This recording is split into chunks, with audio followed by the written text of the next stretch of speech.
Right. You know, Jake Paul's a kid that's out doing his thing. He's trying to make some money, whatever his deal is. Yeah, I'll fight you. You would fight me? Why not? Dana White has been saying this for years. Jake and Logan Paul aren't fighters, they're opportunists. They've turned boxing into their personal ATM, carefully picking opponents and crafting narratives to trick people into paying for garbage fights. With this ridiculous matchup, they've once again proven Dana right. This is what happens when you let YouTubers infiltrate combat sports. They turn it into a meme. Listen, he's a young kid out there trying to make some money. Dana White delivers a harsh reality check, exposing Jake and Logan Paul's promotional antics as a disgrace to the sport, shutting down their efforts to deceive the boxing audience once and for all. Something to do with some sort of episodic thing, right? That was my first thought. This is not a fight. This is some sort of episodic or documentary style. Now these two brothers who would sell their own souls for a trending moment are stepping into the ring, not for legacy, not for competition, but because they've run out of every ridiculous storyline they could milk. March 27th, 2025, live on Max. And for what? To watch two social media grifters slap each other around in a fight. This isn't a real fight. It's reality TV disguised as boxing. Fake drama where two millionaire brothers pretend to hate each other just long enough to convince gullible fans to fork over their hard-earned money. The backlash is brutal and deserved because, let's face it, when an actual fighter steps into the ring, they're fighting for something bigger: legacy, honor, greatness.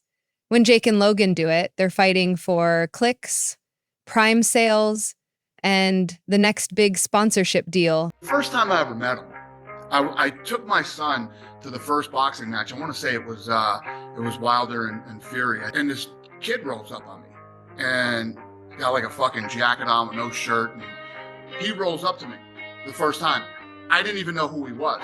He's being a total fucking wise ass. I'm like, listen, man, I'm fucking trying to get my seat situated here. He's like, okay, you go on and keep being famous or some shit like that. I'm like, who the fuck is this guy? My son told me who he was. Let's talk about actual boxing families. The Klitschko brothers, Vladimir and Vitaly, never fought each other out of respect for the sport. The Spinks brothers, same thing. But the Paul brothers, they'd auction off their own mother if it meant squeezing another dollar out of their fan base. As Chris Manick pointed out on Twitter, social media ran with this as a fight.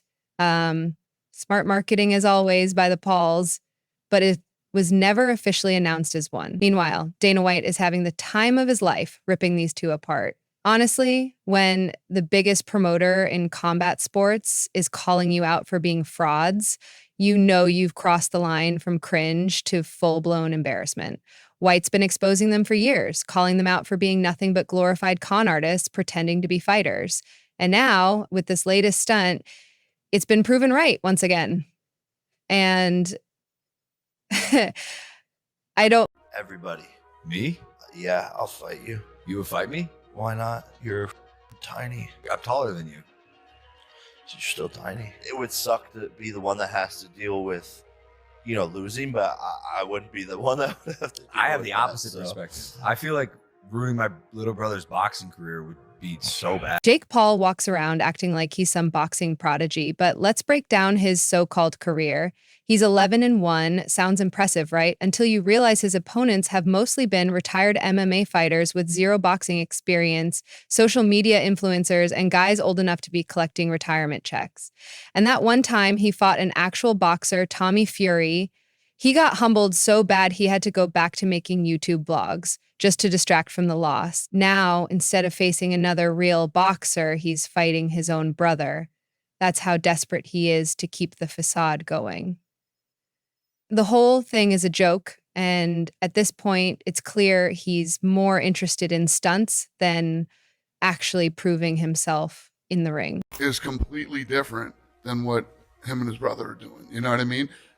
I'm looking for the absolute best in the world. These guys who have trained their whole life, they fight in these smaller shows and then they make it to the UFC, and we've put the best against the best.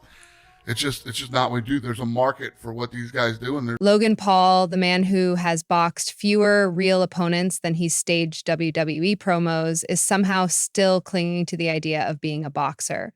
His biggest fights include being carried by a 44-year-old Floyd Mayweather, who barely broke a sweat, and a so-called match against Dylan Dennis, which was less of a fight and more of a WrestleMania warm-up. At 29, Logan is still riding the wave of pretending to be a boxer while juggling his WWE gimmick. Now, this fight happens just weeks before WrestleMania, where he's already booked to appear. But sure, let's all pretend this is a serious fight and not just another promotional circus act designed to push prime hydration down everyone's throat. Like if I wanted to do a UFC fight, is that something you'd entertain? Who would you want to fight? I don't know. You have wrestling and boxing. I could get it done. Do you ever do jiu-jitsu? Of course. Yeah. I could get it done, Dana. I'm not saying no. Dana, sign me. I'm not saying no. And here's the sad part. It's still going to pull massive numbers. Why? Because people love a disaster. Jake's so-called fight against Mike Tyson pulled over 60 million views, not because anyone believed it was a real competition, but because people wanted to see how ridiculous it would get. Now, two brothers with zero credibility in the sport are about to turn boxing into a full-blown joke. And people will still tune in just to witness the catastrophe.